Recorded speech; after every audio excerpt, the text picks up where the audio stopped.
will the Trump administration be good or bad for multifamily investors? And I'm getting this question all the time. Well, let me tell you, when you're sitting in my chair, I run several real estate investment funds. It is really important for me to, no matter whether I love the guy or hate the guy, I got to figure out what's really going to happen and make sure that I make good decisions for our firm, for our investors, without any political bias. So if you were hoping that I would either trash Trump or praise him, I'm going to apologize right now. I'm not going to do either of those two things. We're going to look at what's really important. All right. So what really matters for multifamily investors? There's one thing that matters above all else right now, and that's interest rates. So here's how it works. We need to know, are interest rates going to go up? Are interest rates going to go down? Or are they going to continue to be very volatile? That's what I need to know or need to try to figure out. Here's why it matters, just to bring you up to speed.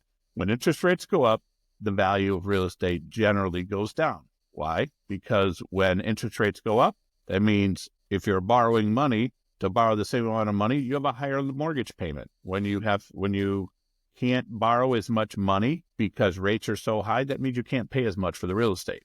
Now flip that around, interest rates come down. What happens then? Real estate prices generally go up. Why does that happen? That happens because when our mortgage payment is relatively low, we're able to borrow more. Lower interest rate, we can actually borrow more money. When we can borrow more money, it makes it easier for us to pay more for real estate. So that's why interest rates really, really matter, because multifamily real estate is valued based on its ability to generate cash flow. So it just makes sense that if you have a fixed amount of cash flow, you can borrow more money because rates are low, you can probably pay more. If you can only borrow less money because rates are high, then you're not going to be willing to pay as much for that real estate.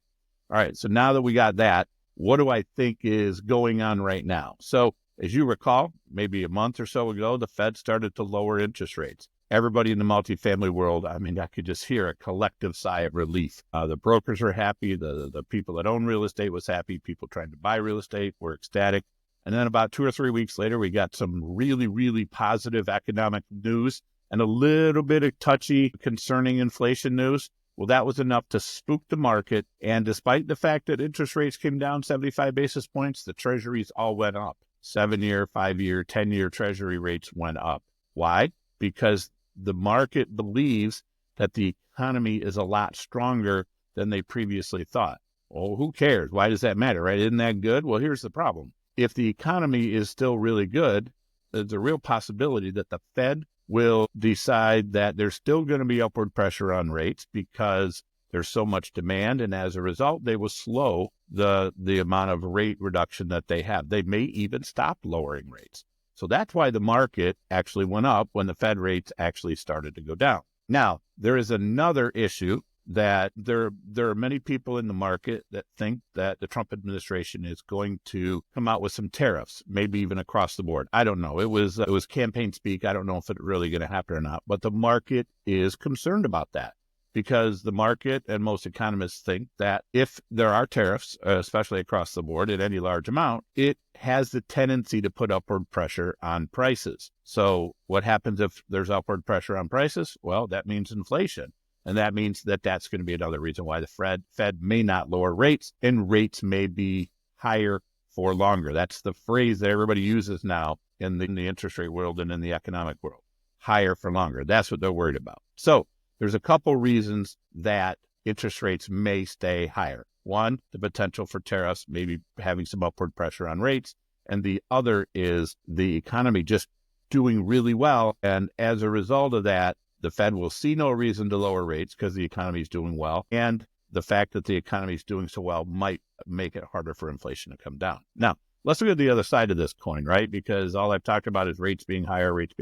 We know that the Fed has already started to lower rates. We know that the Fed wants to lower rates. At least I think they do. They know that they're currently in restrictive territory. That simply means that rates are high enough that they think that might start to have a little bit of a negative effect on the economy.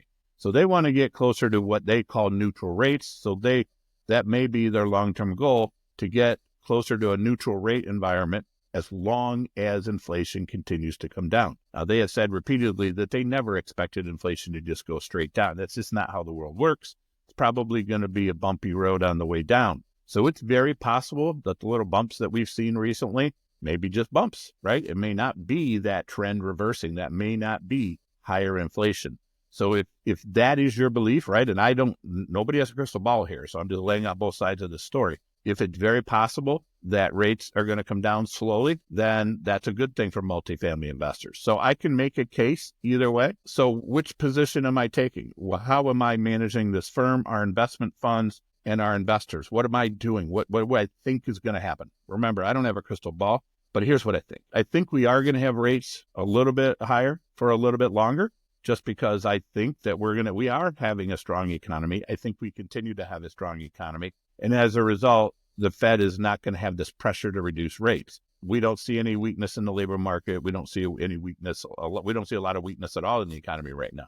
So it just seems hard to believe that rates are going to come down. I don't know if Trump's going to do tariffs. Who knows? I'm not even pricing that in. What I care about right now is just the overall strength of the economy. So I do think we're in an environment where rates are probably going to be higher for longer. I don't know how much longer. My time horizon is 12, 24, 36 months. I'm going to guess that we'll probably start to tick down a little bit at a time, but the general rate environment is going to remain relatively elevated for probably 6 to 12 months. That's my wild guess. It'll be interesting to look back at this post later and see how wrong I was. All right, so that's it. If you have any interest in learning more about what we do here at KRI, we do help people create wealth, whether you want to do your own deals or invest in our deals passively and let us do all the work. We're happy to have that conversation with you. Just do me a favor, click the link, reach out to us. We'd be glad to have that conversation.